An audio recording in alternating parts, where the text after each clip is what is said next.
Welcome, everyone, to Courageous Creative Conquerors. This is Jean Voice Dart. It's my belief that everyone has a gift of creative expression. We were born to express ourselves to stay healthy and happy. Whether you are planting a garden, writing a story, building a cabinet, sewing a scarf, or singing a song, what matters is expressing from the heart. And the creative and expressive arts are a healthy coping strategy that shifts us from trauma to triumph. So join me as we listen and learn key tips and techniques from our special guest and courageous creative conqueror. Our special guest today is Sally Betters, author, transformational grief and trauma coach, and storyteller. Hi, everybody. This is Jean Voice Dart with Courageous Creative Conquerors, and I'm very happy to say I have a special guest here with me, Sally Betters, and she's going to be talking about a subject that might be a little bit of a tender area for some folks, a sensitive topic. Childhood sexual trafficking, and you might want to move your children or those who would be sensitive to that out of the room. We're going to be discussing that and also her journey through that with her abilities as a grief and trauma coach and teacher and author. Welcome, Sally. I'm so glad to have you here. Oh, thank you, Jean. I'm delighted to be here. Thank you very much. You know, we had our talk about a year and a half ago, and we really kept the focus on your books, your children's books, and what you had done in your life and your coaching business. But we didn't get into this topic. And I think it was probably because I was a little sensitive to it, and I didn't want to go into that because of my own personal journey. But I'm more comfortable with that, and I feel it's really important to bring this out. So I'm so glad you're here. Thank you, Jean. I'm very grateful for your transparency because one of the things I've learned is that which does not get discussed never gets healed. Yes, so These topics are important to bring up. Yeah. So we're going to talk about ways to deal with that and why that happens in someone's life, how prevalent it is, and maybe some misinformation that's out there or misunderstanding about it, and how we can deal with these kinds of things. So that's very, very good. But first, let's just talk about you, Sally, growing up. And I just like to hear, this is Courageous Creative Conquerors.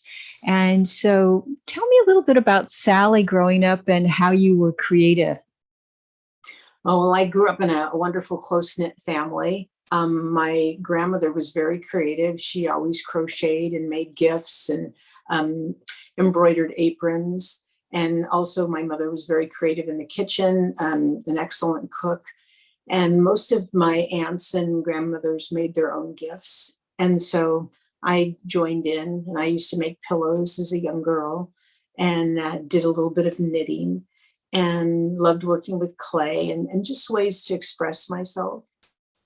Yes, and how helpful was that to you in letting you release emotions and express your feelings? It was much more profound than I knew at that age. I loved being creative. I also dabbled at poetry a bit, and I didn't know why, but it did give me a sense of relief. Yeah.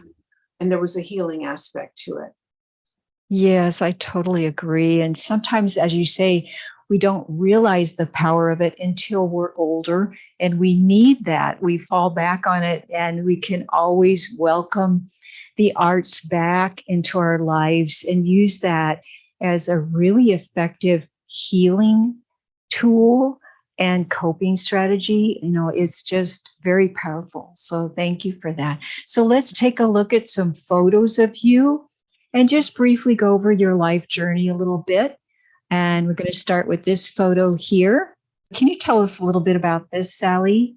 Yes, those are my grandparents, my mother's parents, and I was very close to both sets of grandparents. And this was a picture that was taken after I had gone and bought them dinner with the proceeds from my first job. I think it was making like $1.75 an hour, and I would save my money, and it was my joy to take them a meal. And we just enjoyed, sitting around a little table in the kitchen and just having some sweet time together. Not a lot of deep conversation, but just being with them was my joy. Why were your grandparents so special to you? I think it was a history that they represented. I felt they were very strong people. This set of grandparents had 11 children, and they had very sad times of poverty, especially after the Depression. And they were extremely hardworking, honorable people. And so I admired that. I admired the strength. And I never really heard them complaining. I just knew the circumstances, and I knew I wanted to be like that. So they were strong, spiritually, mentally, emotionally strong, persevering Yes, through hardship. And maybe you learned a little bit about that from them. I did. I learned more about their work ethic. They didn't have, I guess you would say, a religious foundation necessarily, but they were honorable people and did what they needed to do to take care of their family. Important qualities to have. Yes. So let's look at this here. Mhm. Who is in this picture? I see you there. Yes, my mom and my dad and my sister RC, and she and I are very close. And they had come to visit me at graduate school. I was in law school in San Diego, California at the time. Later, I would find out that I had dyslexia. I was never diagnosed formally Oh, with it. And so I wasn't able to finish that education because I couldn't finish reading the test packets. oh Um, my goodness. yes, I was always a very slow reader Uh-huh. and took my time and used all kinds of colored markers and read out loud to myself. But of course, in that kind of test setting, I couldn't do that. Now that's very interesting because you became a writer and a writer also of children's books. Yes. And I'm sure that your passion for children and reading, helping them read, comes through in your efforts in creating those books. Yes, Yeah. actually, after my youngest son was born, I went back to school and did some postgraduate work and became a special needs specialist. And I tutored children with dyslexia and dyspraxia Oh, and ADD. So I felt I could relate to them. And yes. yeah. Mhm. That's lovely. And so sometimes out of our struggles and our weaknesses, like Mhm. yours, dyslexia, sometimes, there's a divine plan. There's something there. It shifts us in a different direction. So I love hearing that story about you. Thank you. And you're so right. I had gone to law school with the passion of working for women who were involved in domestic violence. And I truly felt that God changed my arena of advocacy. And I became an advocate for parents and children with learning challenges. Ah, yeah, wonderful. Yeah. All right, so let's look at this next picture over here. So here we see you with your first Mother's Day experience with your sister and your mother. And next, a photo with you and your husband, Richard. You look so comfy and relaxed. And here's a photograph with your father and your husband in 2017. And I understand that you're going through some changes and taking care of him right now. And here is a photo at a pivotal moment in your life with your son, Angelo, at the book launch of From Crisis to Compassion. We're going to hear a little bit more about that later. And next, this remarkable moment with your son, Ryan, and two children. One he hadn't met because the child was born while serving in the military and returning home. What a beautiful moment. And finally, this photo of you with Ryan, Elizabeth, your daughter-in-law, and 2 granddaughters. We can have trauma in family, but we can also find family or extended family to help us heal and feel and bring joy into our lives. And what a beautiful moment that is. And how supportive have your family been with your efforts with writing your books and things? You know, a good question. Very supportive. They believed this story needed to be told, and they've seen the amount of healing that has happened, not just within the family, but with other people as well. And incidentally, several family members came forward after this book was released and started sharing their stories, which were heartbreaking. And yet we'd known each other 50, 60 years and had never shared any of this. That is just so powerful. Our culture bears the scars of a whole group of people who have been sexually abused. And the Center for Disease Control, their statistics show that 1 in 4 girls and 1 in 6 boys will be sexually abused by the age of 18. And as horrifying as those stats are, they're not accurate, because very high percentage of people who've been sexually abused have never reported it. And so another study was done, and it was on a smaller scale, but I believe much more accurate. And it was done in the Bay Area of California. And it shows more like 1 in 2 people, girls particularly, will be sexually abused by the age of 18. The reason that statistic is important is because the boundary lines have been broken for so many children. So they are highly susceptible to sexual contact and not be able to discern if it's healthy or appropriate. Yes. Oh my goodness. It's just so difficult, I think, for us to hearing this. I agree. I believe that this is true, these statistics, but it's difficult for us with our hearts to accept this. It brings tears. It's difficult.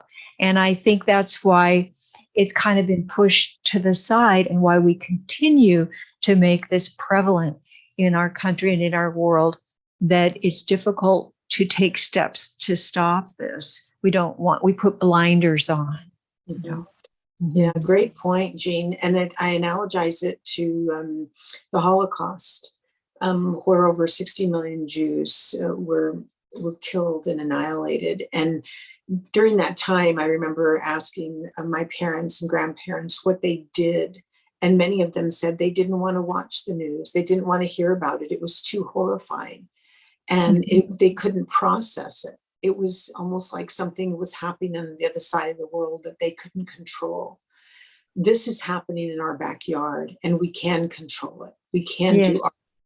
You know, we're talking about things that are painful and that are sad, but we're talking about it because we care, and that we know that there's hope. And you and I are examples of that, of a life journey of going through it and coming out and finding ways to be of service, and finding ways where we've shifted and accepted and embraced forgiveness, embraced who we are and our mission in life, and living that, and sharing, you know, different tools and tips of hope. And we don't have to, when we say the word sharing, it's not going into gory details or anything. It's just sharing, hey, yeah, this happened to me. I've moved on, and this is what helped me. And then people step forward and say, oh my goodness, I didn't know. And it happened to me too. And maybe they never got it out. They never felt safe. And like you say, holding that in can cause all kinds of different problems: physical, mental, emotional. Yeah. Yes, you are so right. I've really been privileged since writing this book to be involved in other things. And one of them is I've shepherded a group of women using Dan Allender's book, The Wounded Heart. And it's really revealed to me the depth of problems that are created by not sharing some of this trauma that occurs. And sometimes it's multiple types of trauma. And so that's what I wanted for my book, From Crisis to Compassion, to give hope. Because the woman in this story, it's a third person narrative, and the woman I talk about is Naomi Parker. She goes back into those areas where she was wounded, and she goes back and becomes a specialist and teaches in that arena. She did have an unplanned pregnancy and an unwanted abortion, and so she volunteers at a crisis pregnancy center as a post-abortion counselor. So there's areas where we see that we can do things with the experiences we've had that weren't ideal, and that if we had to do life over again, we would change. But since we can't, and that's part of the fabric of our story, that we want to use it for good in ways that we can. And as you mentioned so beautifully, when we are able to be honest in the right setting and with trusted people, it's almost like an invisible door opens between us, where we can now start sharing things about our lives and our struggles, where we can relate to each other at deeper ways. The guilt and shame tend to be identifiers for adults who now see life through the lens of these shameful glasses, if you will. And they take on this persona that they need to rectify what's happened to them. And it changes the focus of really who they are. They become oftentimes victimized by the event, and then will use that identity as a victim to justify a very poor choices of coping mechanisms. Exactly. Poor coping strategies. Yes. So we see it all over this culture. We see addictions to pornography and drugs and alcohol and online shopping. Yes. And social media. And just even unhealthy behaviors, it can be mild or it can be extreme, but just poor choices after that. And learning to love and accept and forgive is so important. And knowing that we are not the cause, we are not, the ones to blame, but taking responsibility for our journey instead of getting stuck in the victim and pointing, and getting stuck there. Right. That can be a really hard place to get out of, to be stuck in that blame thing, or the opposite of blaming ourselves and stuck there. Either way does not work. It has to be stepping forward. I was wondering, there might be some people out there that say, well, this doesn't have anything to do with me. It's not happening in my neighborhood.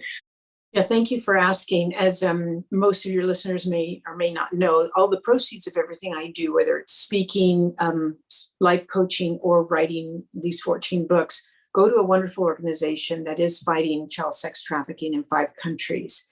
And the reason that has been so important to my husband and I is because we found out about 15 years ago that this was $150 billion industry that has it's a huge criminal enterprise. Activates through social media. So it's not like that we see in old movies that somebody in an old van drives up and scoops up a child in their front yard. It's really not that obvious anymore. It's much more subversive. It's very prevalent in the United States, more so than I ever want to admit. We always want to think, oh, that's in Thailand, that's happening in India, that's in some third world country, but it's not true. And unfortunately, some of the highest days where child sex trafficking occurs are for big sporting events, like Super Bowl, where men are coming in from all over and staying in hotels to see the game. Yes. And, I'm noticing, and I think the ones who are listening and viewing this right now have noticed that over the past few years, even, or 5 years, more people are coming out and talking about this. We're getting a greater awareness that this is happening, and even celebrities and more in the news, more people are being identified and speaking, and more people are speaking up and saying, yes, this did happen to me, or yes, I'm aware of this. And that's why working with the arts is so important. And I know you know the power of writing and working with arts with these children and adults is very helpful. Why did you choose to make this your life work? And how did that shift for you? Those are good questions that you're asking. I've always had a heart for people who've suffered, not knowing the depth of what was inside my own heart. Mm. So I started seeing there were different arenas where my heart was drawn to, but I never really tapped on the real source of where this compassion came from, because I had not dealt with my own pain and I had not dealt with my own story. And there you go. Yeah. And yeah, so that brings us full circle to the importance of our stories. And why it is that we need to acknowledge them and embrace them, because it is our history. And we want to give space and honor to the grief that we've experienced during our journey, because it makes us who we are. And beautifully said. Yeah.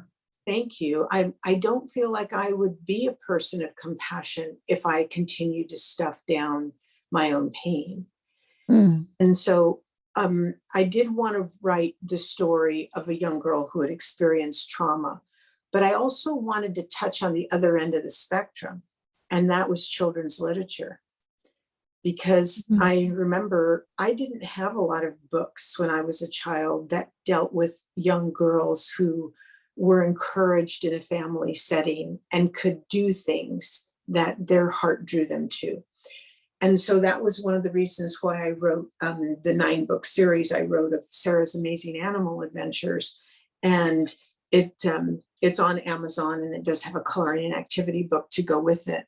And the reason I bring up this particular series I wrote is because she's a young girl who's an only child and is very lonely and wants an animal for Christmas. Well, her parents get her an animal from a shelter. And there's a magical component in the book where the dogs talk to her solely, and they tell her about their experiences at the shelter.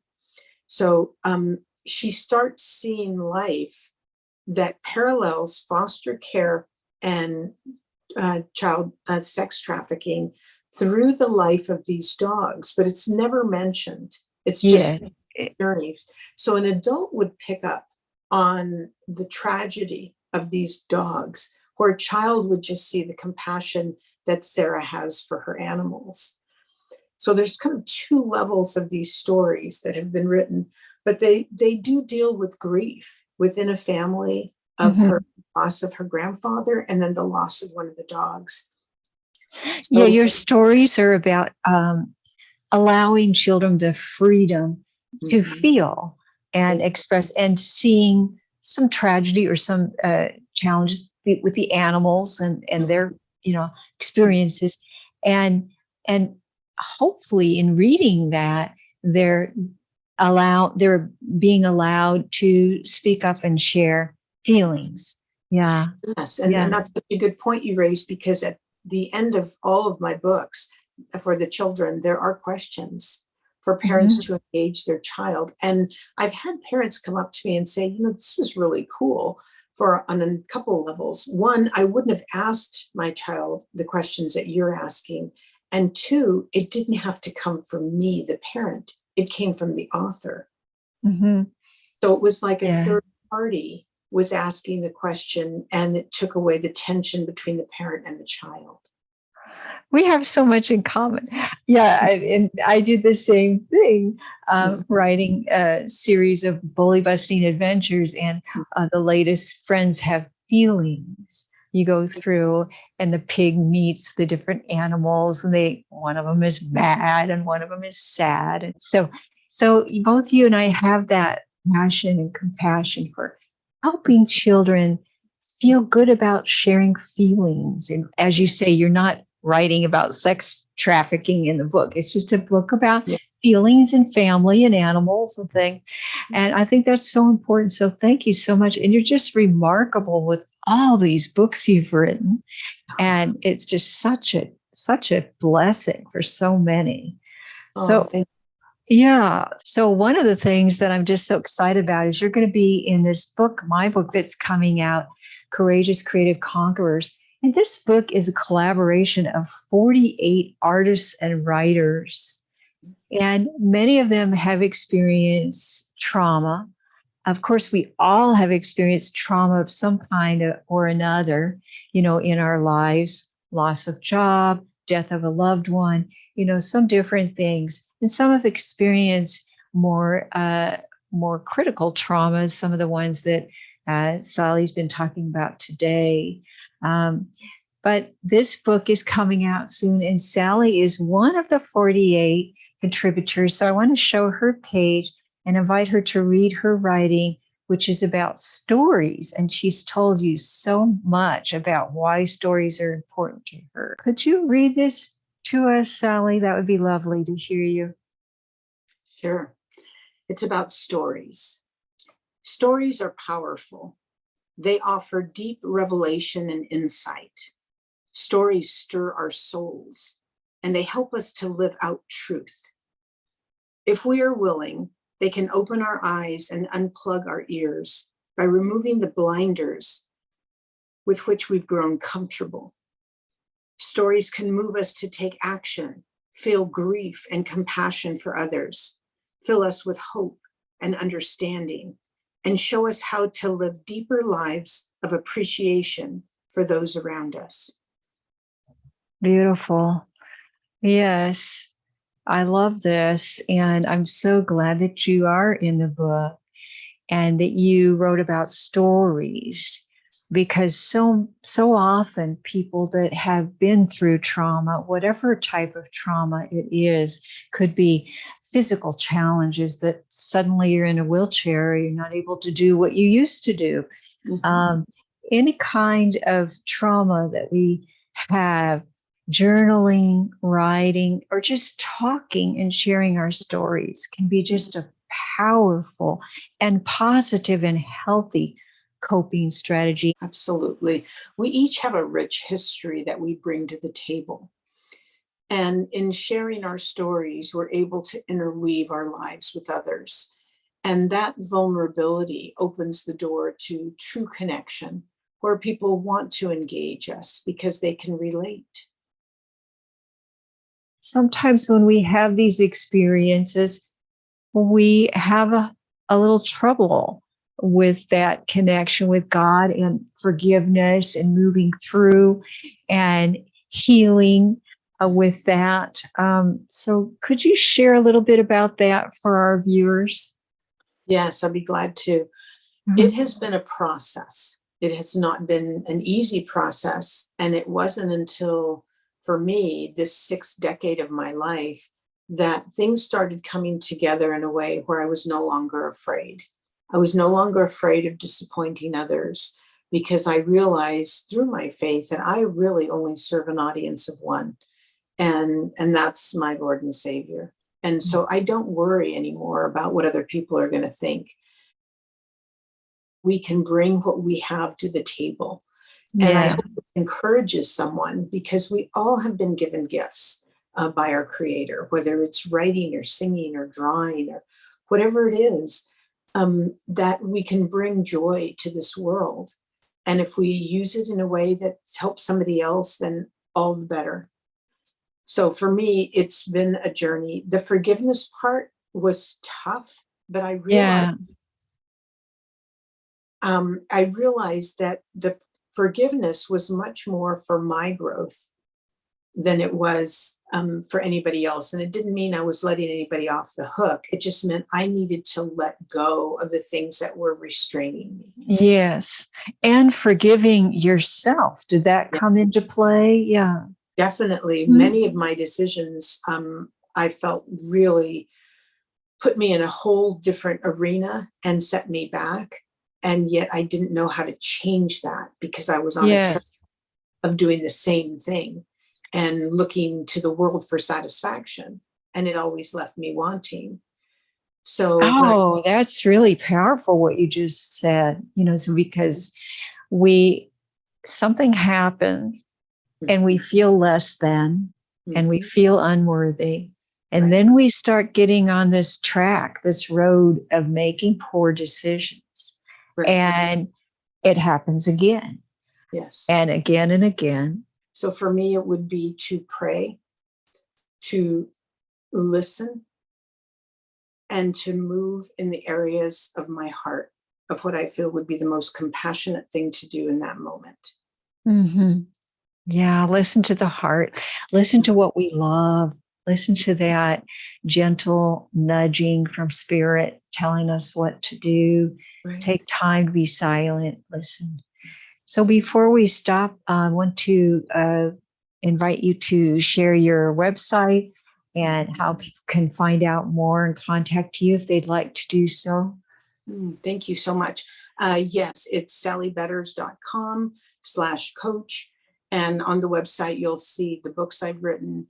And I've just launched a course, an online course for those who would like to go through the issues that are raised in this book, From Crisis to Compassion. If they'd like to do that anonymously, they can purchase my online course. It has 13 modules and various important exercises to work through. Or you can contact me for a life coaching individually. So thank you again, Sally, and thank you for sharing with us today. It's been very helpful, and I'm just so grateful to you. Thank you. And I'm grateful for you. And it's an honor to be a part of your beautiful book. Thank you. And thank you, all of you, for joining us today and supporting the expressive arts. And we hope to see you next time. Bye-bye. Bye-bye. To see more Courageous Creative Conquerors videos, join the weekly creative community calls, or learn more about private sessions, visit jeanboystart.com.